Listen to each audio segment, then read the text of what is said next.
ہوتے ہیں۔ مسئلہ کہ اعلیٰ حضرت کا کیا مطلب ہے، اس کے لیے تو پوری لمبی تقریر کرنی پڑ جائے گی۔ اب یہ سوال تو ایک لائن کا ہے، ایک لائن کا بھی نہیں ہے، آدھی بھی لائن کا ہے، جواب بڑا لمبا ہے، لیکن میں اپنے عشق کی روشنی میں ایک ہی جواب دے دیتا ہوں، میرے خیال سے کافی ہے، ورنہ اس پر میری تقریر موجود ہے، اس کا نام ہے، نیٹ پہ آپ جا کے سنیں، ہم ہیں اہل سنت، ہم ہی ہے جنت، یہ اس کا نام ہے۔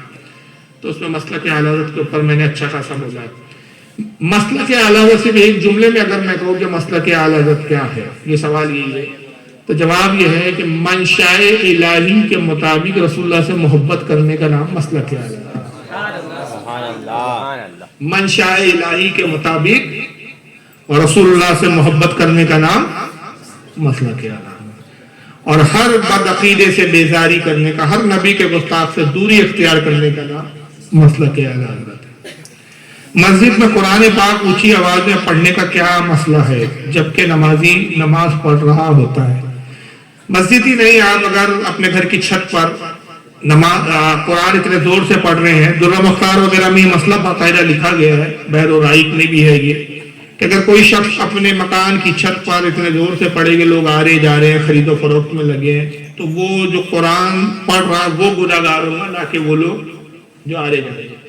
تو کیونکہ قرآن عظیم کا ایک ادب یہ بھی ہے کہ اللہ قرآن میں خود فرماتا ہے کہ جب قرآن پڑھا جائے تو باداب اس کو سنو، لیکن یہ تب ہے کہ جب سننے والے بھی اس پر راضی، سننے والے اپنے کام میں مصروف ہے، کوئی دنیاوی کام میں، اب آپ خامو کھا جائے کہ ان کو قرآن سنانے بیٹھے یہ ان کو تکلیف میں ڈالنا ہے، تو گناہ گار وہ خود سنانے والا ہوں۔ اسی طرح اگر مسجد میں کوئی قرآن پڑھ رہا ہے، زور زور سے پڑھ رہا ہے، دوسرے نمازیوں کو خلل ہو رہا ہے، کوئی نماز میں اب قرآن کی آواز بھی آ رہی ہے تو اس کو اپنے صورتیں پڑھنے میں تکلیف ہو رہی ہے، تو اس سے وہ قرآن پڑھنے والا گناہ گار ہوگا، نہ کہ وہ نمازی، بلکہ وہ قرآن پڑھنے والے کو چاہیے کہ وہ اتنی ہی آواز میں پڑھے کہ جتنی آواز میں اس کے اپنے کان سن لیں، بس اسی کو تلاوت کہا گیا۔ ایک ہے مسجد میں دکھتے جاتے اور آتے وقت جو سے سلام کریں۔ اچھا، دیکھیے مسجد میں داخل ہوتے وقت اور جاتے وقت اس بارے میں تو باقاعدہ ایک حدیث آئی ہے، اس کو ابن قیم جوزیہ جو غیر مقلدوں کا بہت بڑا علامہ ہے، اس کی کتاب ہے جلاء الافہام، اس میں بھی اس نے نقل کیا ہے۔ ہمارے اہل سنت کی بھی کتابوں میں، کتاب الشفا میں امام قاضی عیاض نے لکھا ہے، نصر الریاض میں امام شہاب الدین خفاجی نے لکھا ہے، بہت سارے محدثین نے لکھا ہے، حتیٰ کہ امام مالک نے الموطا میں بھی لکھا ہے اس کو، کہ جب کوئی مسجد میں آئے اور مسجد میں کوئی نہ ہو تو آقا کہتے ہیں کہ وہ کہے السلام علیکم یا رسول اللہ۔ ملا علی قاری اس کی شرح کرتے ہوئے پھر مرکات شرح مشکات میں کہتے ہیں کہ مسجد میں رسول اللہ کی روح پاک ہوتی ہے، تو مسجد میں داخل ہوتے وقت اگر کوئی نہ ہو تو پھر کس پہ سلام کریں؟ رسول اللہ کو۔ لیکن اگر لوگ موجود ہیں تو آپ مطلقاً بغیر کسی کا نام لیے سلام کریں، یہ رسول اللہ کی سنت ہے۔ لیکن جو نماز میں ہے، پہلے یہ تھا حکم، بعد میں منسوخ ہو گیا کہ نماز کے اندر سلام کا جواب دینے کی اجازت تھی پہلے، تو نماز پڑھتے تھے لوگ اور کوئی مسجد میں داخل ہوا تو سلام کیا السلام علیکم، تو نماز پڑھتے پڑھتے صحابہ جواب دے دیتے تھے وعلیکم السلام، پھر حضور صلی اللہ علیہ وسلم نے منع کیا اس سے، پھر یہ حکم منسوخ ہو گیا، پھر کہا گیا کہ نماز میں جواب نہ دو، جو نماز کی حالت میں اس کو جواب دینا واجب نہیں ہے، جو نماز میں نہیں ہے، وضو وغیرہ کر رہا ہے یا وہیں مسجد میں کھڑا ہے، اس کے کانوں میں آواز پہنچے تو اس کو جواب دینا واجب ہے، تو سلام کر سکتے ہیں ہر دن میں، تو لیکن درمیانی آواز میں ہو، اتنا بھی نہیں خاموں کا زور سے اتنا چیخ رہے کہ پورا مسجد کو ہی گنجا دیا السلام علیکم، ایسا کرنے کی ضرورت نہیں، ایک نارمل آواز میں اعتدال میں السلام علیکم، جتنوں نے سن لیا کافی ہے۔ اور سلام کا مسئلہ بھی یہ ہے کہ کسی نے سلام کیا مجلس میں، مثلاً یہ سینکڑوں لوگ بیٹھے ہیں، میں آیا، میں نے سلام کیا السلام علیکم، مجلس کو سلام کیا، ایک شخص نے بھی جواب دیا تو سب بری سے اور کسی نے جواب نہیں دیا تو سب گناہ گار ہو گئے۔ ایسا نہیں ہے کہ سب کو جواب دینا ضروری ہے۔ چلیے امید ہے مسئلہ سمجھ میں آ گیا ہوگا۔ غیر مسلم وہابی دیوبندیوں کو سلام کرنا کیسا ہے؟ اب یہ تو آپ ہی سمجھ گئے کہ جو ایسے بدترین جن کے عقیدے ان کو آپ سلام کریں گے، اب آپ اپنے ضمیر سے فتویٰ پوچھیے۔ در حقیقت سلام کیا ہے؟ دعا ہے۔ جب آپ کہتے ہیں السلام علیکم، کیا مطلب ہوا؟ اللہ کی سلامتی ہو، یعنی اللہ تم کو صحت مند رکھے، اچھا رکھے، اور جملہ بڑھا دیے ورحمۃ اللہ وبرکاتہ، اللہ کی رحمت اور برکتیں بھی ہوتی ہیں، یہ اضافہ ہو گیا۔ اب ایک بدعقیدہ جو نبی کا گستاخ ہے اور آپ اس کی سلامتی کی دعا کر رہے ہیں تاکہ اور تو بیٹا زندہ رہے، تاکہ اور نبی کی گستاخی کرے، معاذ تو بدعقیدے کو سلام کرنا جائز نہیں ہے. اور جانتے بوجھتے کہ یہ بدعقیدہ ہے، معلوم ہے، اور اس کے کفریات، اس کی بکواسات، اس کی گستاخیاں بھی اپنے کانوں سے سنی ہے، دیکھی ہے، سب معلوم ہونے کے بعد اس کو مسلمان سمجھ رہے ہیں اور آپ سلام کریں گے تو پھر حکم بہت سخت لگ جاتا ہے. پھر حکم یہ لگتا ہے من شک فی کفرہ و عذابہ فقد کفر. محدثین اور علماء کہتے ہیں جو کسی کافر کے جس پر کفر کا فتویٰ لگا ہو، جو گستاخ اور بدعقیدہ ہو جائے، اس کے کفر اور عذاب میں اگر کوئی شک کرے تو شک کرنے والا خود کافر ہو گیا. تو بدعقیدے کو سلام نہیں کرنا ہے، اور قصدن نہ کرے. اگر وہ پوچھے کہ بھائی سلام کیوں نہیں کیا، سلام کرے تو جواب مت دو، تو اس کو صاحب کہو کہ بھیا پہلے تو توبہ کر کے سنی بن جا، پھر ایک بار نہیں ہزاروں بار تجھ پہ سلام کیے. ایسے موقع پہ اللہ کے نبی سلام کرتے تھے. اگر بہت زیادہ کہیں مطلب مشکل آ جائے تو رسول اللہ کی ایک سنت ہے جو حدیث میں آیا، جب کوئی بدعقیدہ یا کافر آپ کو سلام کرتا تو حضور صلی اللہ علیہ وسلم وعلیکم السلام کہہ کے جواب نہیں دیتے تھے. یا حضور کو اگر سلام کرنا ہوتا کسی بدعقیدہ کو خط وغیرہ میں تو آپ اس طرح نہیں کہتے تھے جو ہمارے یہاں مسلمانوں کے لیے راج ہے السلام علیکم. سرکار سلام کیا کہتے تھے؟ السلام علی من اتبع الہدی. یہ معتدل سلام ہے، یعنی مطلب کیا ہوتا ہے؟ سلامتی ہو اس پر جو ہدایت کی پیروی کرے. یعنی اگر تو ہدایت کی پیروی کرے تو سلامتی ہے، اور اگر تو بدعقیدہ اور گمراہ تو پھر تجھ پر سلامتی نہیں ہے. اس کو کہتے ہیں مشروط سلام، اس شرط کے ساتھ ہے. ہاں، السلام علی من اتبع الہدی، تو یہ سلام کر سکتے ہیں وہ بھی کسی بدعقیدہ کافر کو اگر مجبوری ہو تو، ورنہ خامخواہ ہی نہیں. مجبوری ہے کہ جیسے بھائی اس سے جانی مالی نقصان ہونے کا اندیشہ ہے، محلے کا کوئی بہت دبنگ آدمی ہے، سلام کا اگر سلام نہیں کرے، جواب نہیں دے تو دشمنی رکھ لے گا، دشمنی پال لے گا، نقصان پہنچائے گا، تو آپ کی مجبوری ہے کہ یار تو اس وقت اس طرح کا کر سکتے ہیں. ولیمے میں دولہے کو سونے کی انگوٹھی پہننے کو گھر والے مجبور کرتے ہیں، اس پہ وضاحت فرمائیں. قرین زندگی میں ایک کتاب ہے، یہاں ملتی ہے، حضرت چلے گئے سب بیٹھے تو بیچتے بھی ہیں آپ کے. قرین زندگی کتاب ہر شادی شدہ نوجوان نے اور ہر شادی شدہ فرد نے پڑھنی چاہیے. بہت ساری زبانوں میں وہ ترجمہ ہو کے آئی ہے، آپ کے کلکتہ میں ملتے، اس کو پڑھیے. یہ انگوٹھی اور اس کے تعلق سے جو رسم و رواج ہے اس پر میں نے بہت وضاحت سے اس پر گفتگو کی ہے. سونے کی انگوٹھی مرد کو سخت حرام ہے. اللہ کے رسول صلی اللہ علیہ وسلم کے بعد ایک شخص آئے سونے کی انگوٹھی پہنے ہوئے تھے. ترمذی شریف کی حدیث ہے، آقا نے فرمایا کیا بات ہے کہ میں تیری انگلی میں، تیرے ہاتھ میں جہنمیوں کا زیور دیکھا. پھر وہ صحابی گئے، انہوں نے سونے کی انگوٹھی بدلوا لی. دوسرے دن آئے تو تانبے کی انگوٹھی پہنے ہوئے تھے. آپ نے فرمایا کیا بات ہے کہ میں تیرے ہاتھ میں دیوتاؤں کا زیور دیکھا ہوں، جو باطلان معبود تانبے کے زیورات اپنے معبودوں پہ چڑھاتے تھے، وہ زیور میں تجھ پہ دیکھ رہا ہوں. تو انہوں نے پھر وہ انگوٹھی بھی بدل دی. تیسرے دن جو ہے وہ لوہے کی انگوٹھی پہنے ہوئے آئے. تو آقا نے فرمایا کیا بات ہے کہ میں تجھ پر کفاروں کا زیور دیکھ رہا ہوں. تو ان کو انگوٹھی پہننے کا شوق تھا صحابی کو. پھر انہوں نے عرض کیا یا رسول اللہ کیا میں انگوٹھی ہی نہ پہنوں؟